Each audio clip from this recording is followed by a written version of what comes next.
Hey everyone, welcome to the Sally Allen podcast. Um, this podcast is a place where we give people a platform to share their stories of resilience. I believe that sharing our stories not only empowers us, but it also helps other people and it helps them see that they're not alone and that journey, whatever it is they're going through, that somebody else is going through it. So thank you for listening. Today on our podcast, I have my dear, wonderful friend, Tanya. Tanya and I met in the gaming space many, many years ago. We knew each other through that space, but we were really introduced by a mutual friend who took us on a sailboat, right? That is correct. Yeah. And we got to spend 10 days together. And after 10 days on a sailboat, you know if you're friends or not because you're stuck with each other. and we just enjoyed and loved each other so much that we kept hanging out. And so I'm really excited to have Tanya today on the podcast. And the question of the podcast today is how does a small town girl how does a girl go from being in a small town and get out to be this successful business owner? And with that, I'll turn it over to Tanya so she can share it with us. Great. Well, thank you so much, Sally, for the introduction. And yes, we've definitely built a strong relationship together. And, I really look up to you and all the struggles you went through in your life and how you became out so, beautifully resilient. And anybody who hears your story can really tell that you've gone through a lot and how much you have achieved. And that makes me also realize that a lot of the things that I've been through in my life has truly contributed to my successes and overlooking the bad things that have happened to be able to help drive me to the successes that I have found. Wow. Thank you, Tanya. You make me blush. I I said that on another episode. If you're hearing that twice, that's okay. You'll probably hear it a lot. Yeah. So what are you sharing with us today, Tanya? Well, everything doesn't come with a box of roses. I grew up in a small town. It was a beautiful small town. Had a great family. Everybody looked at us as Beaver Cleaver. I mean, we'd have dinner together every night. We were the perfect family. And, I still look at it as, hey, we're the perfect family still today. But, as I got to see parts of the world and I got to see different cities, states, meet different people, learn about diversity, and really get to experience life, I realized that there's a lot more out there than just what this small town had to offer. I went to college, with some big dreams of, becoming this great, executive in business and being hugely successful. And I was hugely driven because my family always told me, you can do anything you set your heart towards. Set your mind to it, create goals. You can achieve anything that you want to achieve. Well, this great opportunity came up with an e-commerce program, and I, chomped at the bit. I went right for it and started the degree program. I did such a great job on selling my new degree program to my family that my dad also joined the degree program. Yeah. So we were able to go to school together. So cool.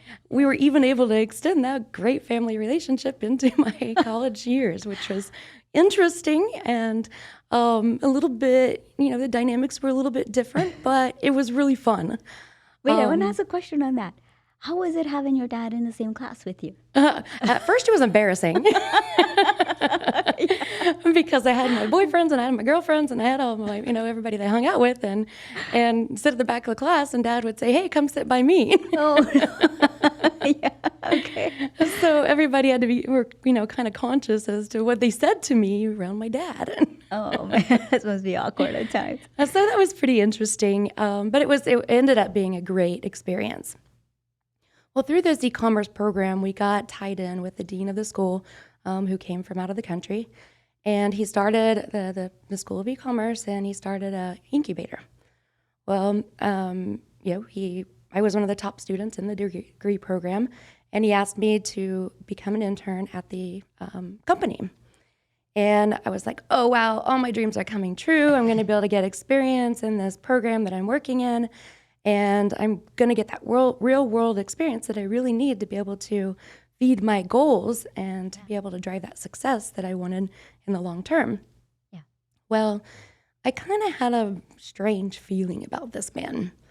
There was just something different about him. And then I thought, well, maybe it's, just the, difference in our cultures and the way we live, the way we do things. And so I kind of let it go by the wayside and just continued to follow my dreams and, get the success that I needed to be able to, build that dream. And so as we got further and further into it, he started looping in my dad into some business deals. I was super excited because I was like, oh, wow, he really likes us and he respects our work ethic and likes us as individuals. And wow, this is great, Yeah. Getting my dad involved, this is going to be great. Well, he kind of separated us. And I started feeling that where he would tell me things and then tell my dad things differently. Mm. And what had happened, a few months went by and, we went to Comdex, we did all these great things from a business standpoint, but then we went to this business deal, and this was over, in a neighboring state, and got hotel rooms. And I get checked in my hotel after the evening and getting all ready for bed, and then he comes in the room. Oh. And I was like, what are you doing? And he was like, oh, we need to talk some business and, close out this stuff. And I'm like, well, we can go meet outside in the lobby. Yeah. This is not the space. And he said, nope, this is a room that we got together and you're going to stay here with me. And then sheer fear, came into my mind is that, who is this man? What is he doing? And he's the dean of the school and he's my professor. What I have to do whatever he tells me to do. I can't get away from that. Well, so I'm like, okay, well, I'll just, lay down in bed and, try to go to sleep. And then he tried to sexually assault me. Oh my gosh. I kept on telling him no and, running out of the bed, locking myself in the bathroom. And he proceeded to, speak to me and say, you'll never tell anybody about this. Your dad will never believe you. Your family will never believe you because they're involved in my business. They look up to me. And, my dad did idolize him because he was a, successful man who was bringing some great business to the state and bringing a great opportunity for the kids to be able to get a great, e-commerce degree. It was all set up for me to get into the situation, I felt like, at a point. Yeah. He also threatened me, threatened me that, hey, I know people who own cement companies, people disappear. So there was a lot of things that really kind of happened and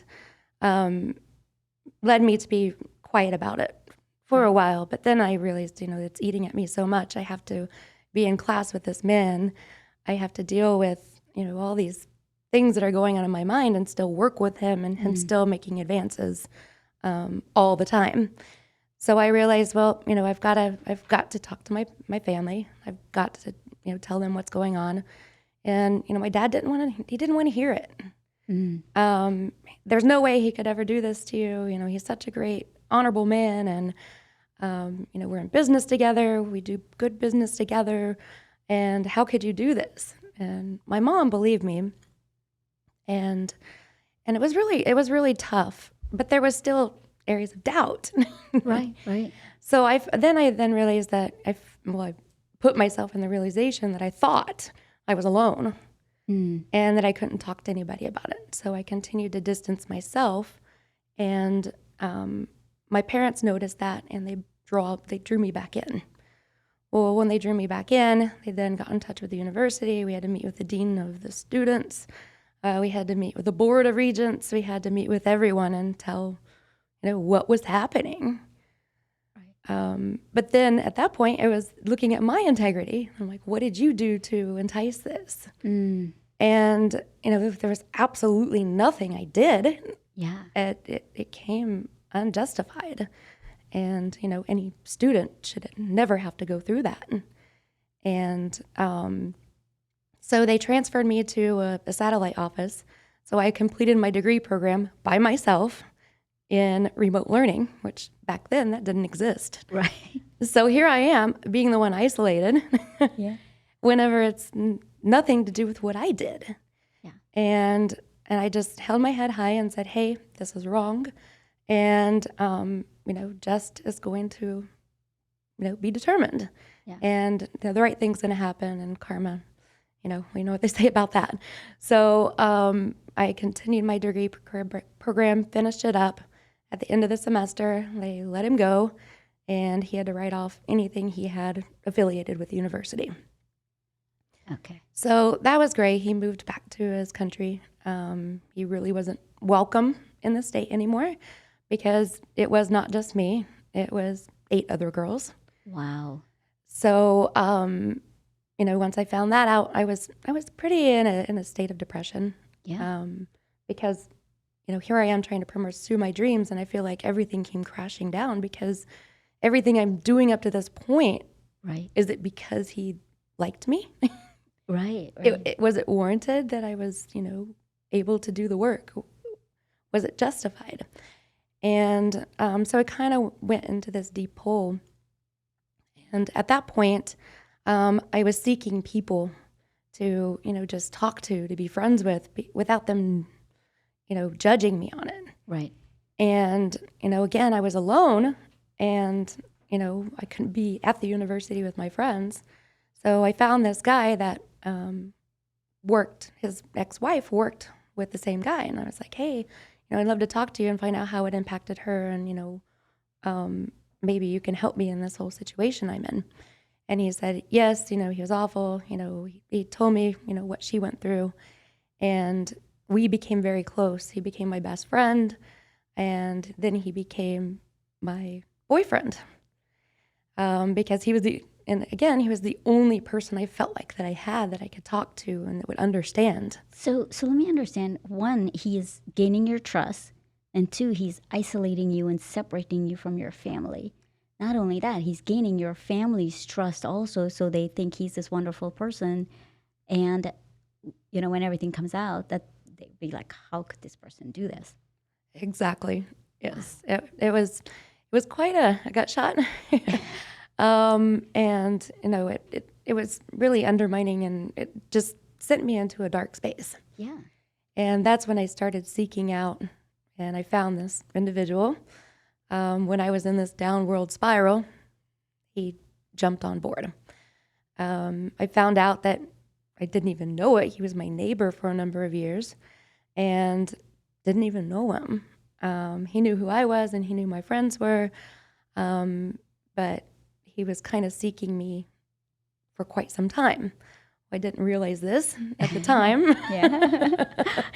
As I'm in, this blinder side of my life. And we got engaged very quickly. Mm-hmm. And my mom and dad, they just told me there's something about this guy. Don't know what it is. Why are you pulling yourself away from the family? Why are you, because he took the scenario of, okay, your parents aren't here to support you. I'll be here for you and I'll be your everything. Mm-hmm. And, I thought, hey, I've got a good friend. I've got somebody who's here for me, who's going to stand up for me, got my back. And things quickly went south. Wow. So we got engaged. Not too long after that, I got pregnant. And then the abuse got worse with him. He became, pretty violent. And anytime I tried to get away, I'd get locked in and I couldn't leave. And, he just reinforced that, hey, your family's not there for you. I'm here for you. So I lived that way for a while. And I started seeing that animals didn't like him or was scared of him. And then I thought, well, maybe it's not just in my mind. Yeah. Animals are seeing it, and animals can see individuals who are bad. They can see their intentions. And They sense. Yeah. They sense if you're not good. So that's really, through everything I'd been through, it took animals for me to realize that, wow, hey, I'm in a really bad situation here. It went from bad to worse very quickly. Yeah. And so here I am, engaged, pregnant, in a house, alone with this man. And, he'd followed me to work. He'd sit outside my work, so I couldn't leave work and go see my mom and dad and tell them what was happening. Well, eventually things continued to get worse, and I lost a child. And I told him, hey, we're getting married. I want to meet your father. You haven't talked about him much, but I'm all about family. And even though I'm not close with my family right now, I want to seek and find family because that's my way of life. My family is my everything. So we flew to go meet his father, and that's when I found out that he'd, been watching me for a while before I met him. And, I kind of got scared, and I was like, hey, I don't think we can move forward with this. And then he proceeded to get abusive, and there was this big mastiff dog that his father had. And another time with an animal. I mean, it was my test to be able to say, hey, this is not good. Yeah. And so the mastiff dog, attacked him, and I was able to get away. His father came down and got me on the first flight out, and I got to the Oklahoma City airport and got in my car and was thinking, I'm going home. And I was like, where am I going home? Which home? Yeah. And I called my parents and I said, I'm so sorry with everything.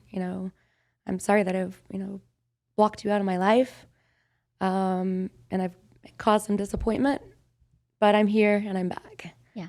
And it's going to take a long road to get back to who I am. Yeah. But I know I need you here there to support me. And I also know that I'm not going to drown in my self-pity. Yeah. So I got home, and the wedding was supposed to be that weekend. So all the family's there.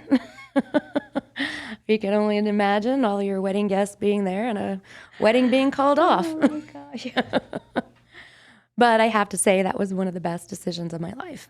Yeah. That was me getting back onto the road to where I needed to be able to, really pursue my dreams and, let my ambitions really drive me to where I wanted to go, not where circumstances were putting me into. Right. That was brave, Tanya. Our stories are similar, so I can attest to that, what you did. But kudos to his father for standing up for you and putting you on a plane. Absolutely. Yeah. He's a wonderful man, and I, thank him so much for what he did, because it was heading in a very, very dark place. And, I'm very lucky for that. And I'm lucky that my family was right there for me. All my best friends came back together. We became that. They became my support channel. I had to face a lot of issues with anxiety, panic attacks, things of that nature to, get through it. And, I thought, hey, I'm going to move away, accept a job somewhere. And, because, I have my degree, I'm ready to go. I have some experience. And so I really started putting my resume together and taking a look at, where do I want to go? What types of companies do I want to work for? And that's when I put it out there to Qualcomm and to another company out in Dallas. And so I ended up getting, 2 job offers. And I flipped a coin. I was like, I don't care. I'm just getting out of here. And I thought, well, this is my, one opportunity to be able to, step away, get out of this place, not have to see, the people that did this damage to me, and, able to just walk away from it. Yeah. Well, that was a good idea, but you can't run away from your problems. Right. So yes, I accepted the job in San Diego. But with that, I also lost it because the internet boom, all the layoffs. So then I thought, oh, great. What else can go wrong? But again, my family was there for me, and I had an aunt that, took me in, and I was able to stay with her until I was able to get a job and get on my feet. So then, I got a job. Things were going great. I was on my own. I started working through my feelings and everything that I had gone through. But I also realized that I built a wall because I couldn't even remember his name. And I built that wall so deep that I couldn't even remember the man I was going to marry. Wow. And I realized later on in life, I realized that was wrong. Yeah. And I had more fixing inside of me that I didn't realize, when I thought I was good, Yeah. I didn't realize I still had a lot of work, self-work to do. Yeah. So, I move away, meet my Mr. Wonderful, who truly is my Mr. Wonderful today, even. He is. And, through him, I realized I needed some work on myself because things would trigger with me. Mm. And in being with a man again, and it was like, oh, where'd that come from? Yeah. And then I'd have to figure out, well, where did that come from? Yeah. Yeah. And so I had to do just some soul searching and figure out, well, how do I deal with this pain that I've been through? And, I had to sit down with my family again and say, this really hurt. Yeah. And, get their buy-in that, we all played a part into this downward spiral that I went into. And, I took onus on what I did to contribute to that because, I pulled myself away from everyone. Even though there was all the red flags out there, I wasn't listening. Yeah. And I was saying, nobody's here for me. I got to do it on my own. Well, they were trying to be there for me. Yeah. And I was just so shut down. I wasn't willing to let them in. Right. And, I got my career in place and, everything was going, it has been going great since then. Yeah. When I really thought it was over, me and my husband, we were, planning our wedding, getting things all in place. And I get a phone call at like 6 a.m. It's from the area code my parents are from. And I look at it and it's like 5 o'clock in the morning. And I'm like, oh my gosh. The only thing that happens at 5 o'clock in the morning is an accident or something bad. Right. So I'm like, oh my gosh, what could this be? And it was a police department. And they said, oh, no, nothing's wrong. We wanted to do a background check on this individual. Come to find out, it was my ex. And he was applying to be a police officer. Oh. And I didn't remember his name until that moment. Wow. And I had to, go through everything with them and share what had happened and share the name of the next girl he went to. Yeah. And, come to find out, his behavior got worse and worse. Mm. And I was so lucky to get out and to finally follow the instincts that I had through animals. Yeah. And in my own heart, in my own mind, I knew it, but I wasn't wanting to accept it. Yeah. I look at this and I hear your story and I'm so inspired because you just kept moving. That's what I'm hearing. You didn't stop. Yeah, you went through a couple of years with him, but once you got out, you just kept moving. And I'm thinking, even though we keep moving, we build these walls and we still have baggage that we take with us, right? Exactly. Yeah. I mean, even talking about it today, it gives me goosebumps because it's just not something I talk about. Yeah. And, those who are close to me know what I've been through. Yeah. But whenever the Me Too action came out, I'm like, oh, wow, I'm not the only one. Yeah. But it also made me think, oh, gosh, I went through all of this and look at how much people looked negatively on me for, even bringing it to surface back then. Yeah. I can't, now they're finally like, listening to the women and giving them the benefit of the doubt. But then again, it also kind of scares me in my career because, hey, things are good. And I work with men all the time. Yeah. A lot of men are my mentors, my bosses, my conduits. And I never want them to see me as one that would go, oh, you did this. Yeah. Well, a lot of the reason why I've kept this quiet is because the fact that I don't want them to feel uncomfortable around me. Right. And I'm not one that would tell a story if it wasn't, directly huge. Right. And I don't want men to ever feel uncomfortable with working with me. Yeah. So that's why I really haven't, talked a lot about it. But I did, there was a song that helped me between animals and music. Yeah. I believe that's really what helped me get through everything I was going through. And there's a song that's called I'm a Survivor by Reba McEntire. Right. And I wrote down a few words from the song that really resonated with me in the year that it came out, because it was the same year that everything was happening. And what it says is, I don't believe in self-pity. It only brings me down. Mm. And that's so true. Like, the more you think about the bad things that have gone, with you, the more you drown yourself in that pity, the worse right. it gets. That's right. And even though I may be the queen of broken hearts, but I don't hide behind my crown. That's right. So I'm going to show you who I am. I'm not going to show you my broken side. Wow, that's really powerful, Tanya. That's powerful. I keep thinking, I want to go back to the fear, intimidation, manipulation, and separation from family.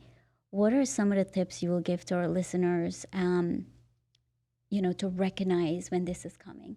Because obviously it crept up on you twice before you caught it. Exactly. Yeah. So the things I would say to look out for is follow your gut. I mean, your mind and your gut is going to tell you and give you signals. And if that doesn't happen, if somebody tries to pull you away from your family or pull you away from your friends, your support system, there's something wrong with that. That's not love. Yeah. And no matter how much they'll tell you, I love you, I want to get to know you, I want you to lean on me and be that person. Well, you don't have to be a singular person. Individuals need a support system Yeah. versus a individual. And if you have family or friends that you look up to or you have a friendship with, don't let them go. Listen to their input, because they can see things that are happening on the outside that you may be so in love that you don't see it. Yeah. Or may just push it off and say, oh, I can deal with that. Yeah. But I truly believe that, anybody who is taken away from their family and secluded, that's not a good person that's doing that. Yeah. They're trying to hide something that they have that's going to be will end up being damage to yourself. Right. And I also want to go back to what you said about our male allies. I love that you brought that up, because this is not a male bashing show, right? We have wonderful, wonderful male allies, both you and I, and some of them are mutual. Absolutely. And we absolutely love those guys. But both male and female can be abusive to each other, right? It goes both ways. So thanks for bringing that up. And Tanya, oh my gosh, losing a child. I am so sorry that you had to go through that, but look at you today. You are like the epitome of resilience. You inspire me so much. You just get up and you're like, I'm not going to be depressed, but kudos for your other half to see that you built that wall and I'm helping you tear down that wall. Tell us a little bit about that. What's your process? Are you still going through it? Are you working through it? What are some of the things that has helped you? So dealing with the loss of the child, I love children. I always saw myself as being a mother, and seeing myself in that scenario. That was every part of every dream I've had, and to have that opportunity and lose it, it really broke my heart. But it also made me realize that this relationship wasn't what I needed. If I would have had the child, I would have been tied to him for forever. So I see that as it's a clean break, where if I would have had the child, I would have had to still have him in my life in some form. Yeah. And because of that, I'm able to truly move on and let that part of my life go. Accept it, understand it, but let it go. And, in my relationship today, we found so much fun in the work that we do, the friendships that we have, the travels that we do, that, children, kind of that mindset went away. Yeah. And it's all about the experiences in life. And, I also started listening to, Buddha and, the way of life, not how to live your life, but ways to navigate your life. Yeah. And it's helped me to be able to really focus on more the now, and live in today and not live so much in the past. Or take the good things that you've learned from that and incorporate that into your daily life. And really, understand your feelings and the roots of those feelings so that you can let it go. If you have that wall built, it's still going to be back there and it's going to creep up on you every once in a while. Yeah. And to be able to go back through that wall, figure out in your mind, how to deal with it going forward and accepting it. And that enables you to let the wall down and take the experiences that I went through and apply them to my daily life. Wow. That's awesome. And that's powerful.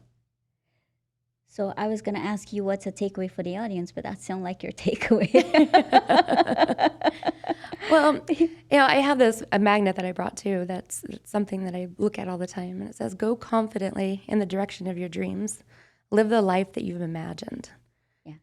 So wherever you are today and what you're going through, know what you're in, what you want to achieve. If you don't know what you want to achieve, there's no way you'll be able to make it and get there. And to live confidently, be confident in yourself and follow your dreams and live that life. Yeah, I love that. I love that.